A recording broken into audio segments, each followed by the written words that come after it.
লড়াই চলবে, থামবো না, চালিয়ে যাব। তৈরি হন, লড়াই চলবে, থামবো না, চালিয়ে যাব। জনগণের অধিকার আদায় না হওয়া পর্যন্ত জীবন যাবে, কিন্তু মাথা নত করবো না ইনশাআল্লাহ। আজকের এই সমাবেশ থেকে আমরা আরেকবার প্রতিজ্ঞা নিলাম, ইনশাআল্লাহ জুলাইকে সম্মান করব, বুকে ধারণ করব, জুলাইয়ের সাথে বেঈমানি করব না। আর জুলাইয়ের সাথে যারা বেঈমানি করবে তাদেরকে ছাড় দিয়ে কথা বলা হবে না।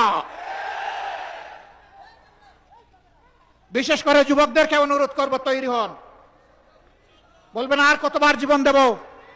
দেশের জন্য যতবার প্রয়োজন আমিও তোমাদের কাতারে দাঁড়িয়ে বলছি, আমিও যুবক, জীবন দিতেই থাকবো ইনশাআল্লাহ। বিড়ালের মতো বাঁচতে চাই না, শত বৎসর, হাজার বছর, সিংহের মতো বাঁচতে চাই 1 সেকেন্ড।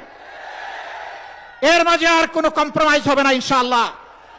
আধিপত্যবাদের কোনো ষড়যন্ত্র বরদাস্ত করা হবে না, সব কিছুকে ছিন্ন ভিন্ন করে দেওয়া হবে ইনশাআল্লাহ। সবাইকে আবারও আরেকটি অনিবার্য লড়াইয়ের জন্য প্রস্তুতি নেওয়ার আহ্বান জানিয়ে আমার বক্তব্য এখানেই শেষ করছি। আল্লাহ হাফেজ। বাংলাদেশ জিন্দাবাদ।